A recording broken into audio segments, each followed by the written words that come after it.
اعوذ باللہ من الشیطان الرجیم، بسم اللہ الرحمن الرحیم۔ بزدل غلام۔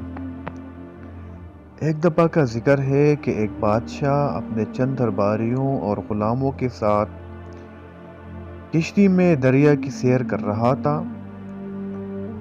موسم بڑا سہانا تھا، سب لوگ دریا کی سیر سے لطف اندوز ہو رہے تھے، مگر ایک غلام ایسا تھا جو گھبرایا ہوا تھا۔ غلام کو اس بات کا خوف تھا کہ کہیں کشتی ڈوب ہی نہ جائے۔ دراصل کشتی میں یہ اس کا پہلا سفر تھا، اس لیے اس نے رونا شروع کر دیا۔ بادشاہ کو اس کا رونا بہت ناگوار گزر رہا تھا۔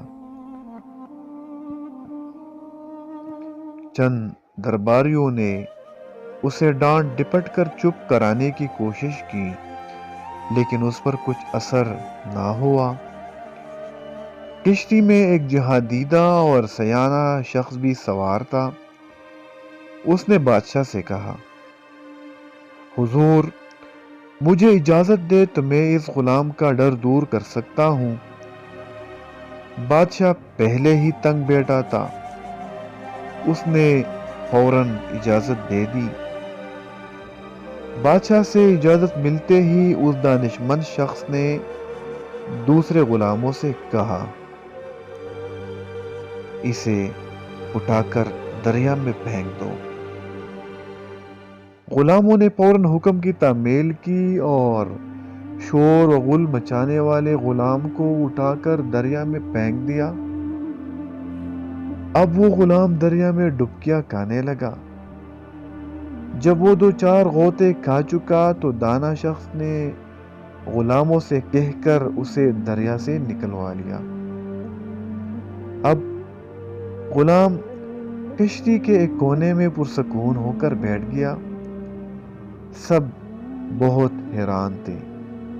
بادشاہ نے دانا شخص سے سوال کیا کہ ایک ڈرے ہوئے شخص کو دریا میں پھینکوانے میں کیا حکمت تھی، اور اب یہ پرسکون کیسے ہو گیا؟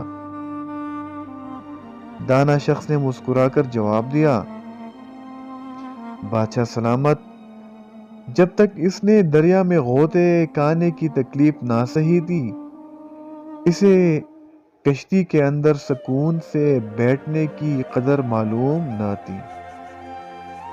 اب کشتی اور دریا دونوں کی حقیقت اس پر واضح ہو گئی ہے، اس لیے یہ خاموش ہے۔ سچ ہے، آرام کی قدر و قیمت وہی جان سکتا ہے جس نے مشکل اور مصیبت کا سامنا کیا ہو۔